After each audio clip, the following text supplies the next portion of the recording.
अष्टाविंशः सर्गः। श्री राम का वनवास के कष्ट का वर्णन करते हुए सीता को वहां चलने से मना करना।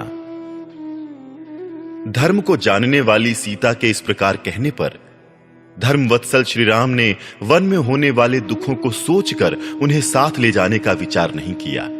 सीता के नेत्रों में आंसू भरे हुए थे। धर्मात्मा श्री राम उन्हें वनवास के विचार से निवृत्त करने के लिए सांत्वना देते हुए इस प्रकार बोले, सीते, तुम अत्यंत उत्तम कुल में उत्पन्न हुई हो और सदा धर्म के आचरण में ही लगी रहती हो। अतः यहीं रहकर धर्म का पालन करो, जिससे मेरे मन को संतोष हो। सीते, मैं तुमसे जैसा कहूं वैसा ही करना तुम्हारा कर्तव्य है। तुम अबला हो। वन में निवास करने वाले मनुष्य को बहुत से दोष प्राप्त होते हैं, उन्हें बता रहा हूं, मुझसे सुनो। सीते, वनवास के लिए चलने का यह विचार छोड़ दो। वन को अनेक प्रकार के दोषों से व्याप्त और दुर्गम बताया जाता है। तुम्हारे हित की भावना से ही मैं ये सब बातें कह रहा हूं। जहां तक मेरी जानकारी है, वन में सदा सुख नहीं मिलता, वहां तो सदा दुख ही मिला करता है। पर्वतों से गिरने वाले झरनों के शब्द को सुनकर उन पर्वतों की कंदराओं में रहने वाले सिंह दहाड़ने लगते हैं। उनकी वो गर्जना सुनने में बड़ी दुखदायिनी प्रतीत होती है, इसलिए वन दुखमय ही है।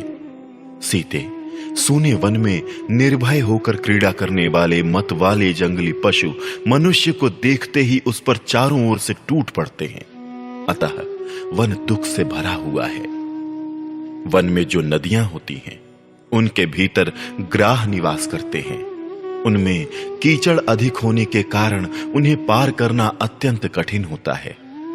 इसके सिवा वन में मतवाले हाथी सदा घूमते रहते हैं। इस सब कारणों से वन बहुत ही दुखदायक होता है।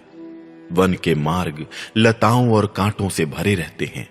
वहां जंगली मुर्गे बोला करते हैं। उन मार्गों पर चलने में बड़ा कष्ट होता है तथा वहां आसपास जल भी नहीं मिलता। इससे वन में दुख ही दुख है। दिन भर के परिश्रम से थके मांदे मनुष्य को रात में जमीन के ऊपर अपने आप गिरे हुए सूखे पत्तों के बिछौने पर सोना पड़ता है। अतः वन में दुख ही दुख है। सीते, वहां मन को वश में रखकर वृक्षों से स्वतः गिरे हुए फलों के आहार पर ही दिन रात संतोष करना पड़ता है। अतः वन दुख देने वाला ही है। मिथिलेश कुमारी, अपनी शक्ति के अनुसार उपवास करना, सिर पर जटा का भार ढोना और वल्कल वस्त्र धारण करना, यही वहां की जीवन शैली है। देवताओं का, पितरों का तथा आए हुए अतिथियों का प्रतिदिन शास्त्रोक्त विधि के अनुसार पूजन करना, ये वनवासी का प्रधान कर्तव्य है। वनवासी को प्रतिदिन नियम पूर्वक तीनों समय स्नान करना होता है, इसलिए वन बहुत ही कष्ट देने वाला है।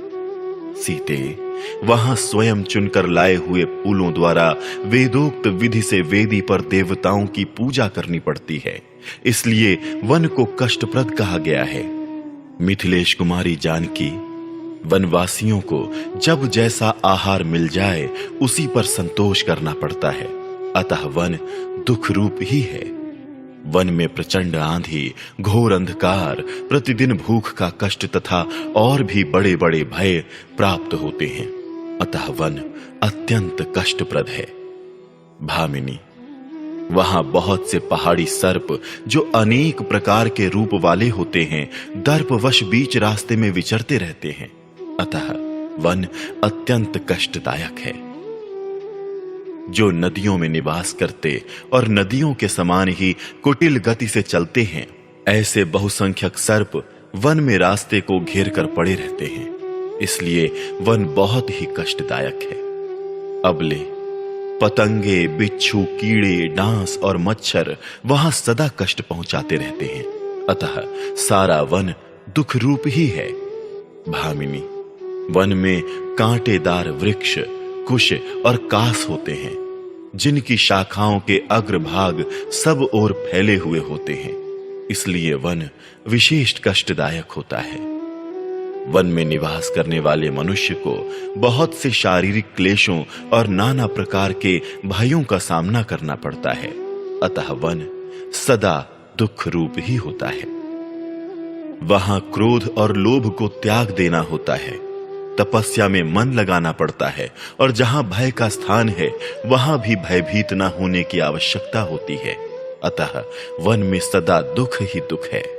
इसलिए तुम्हारा वन में जाना ठीक नहीं है। वहां जाकर तुम सकुशल नहीं रह सकती। मैं बहुत सोच विचार कर देखता और समझता हूं कि वन में रहना अनेक दोषों का उत्पादक, बहुत ही कष्टदायक है। जब महात्मा श्री राम ने उस समय सीता को वन में ले जाने का विचार नहीं किया, तब सीता ने भी उनकी उस बात को नहीं माना। वे अत्यंत दुखी होकर श्री राम से इस प्रकार बोली। इस प्रकार श्री वाल्मीकि निर्मित आर्ष रामायण आदि काव्य के अयोध्या कांड में 28वां सर्ग पूरा हुआ।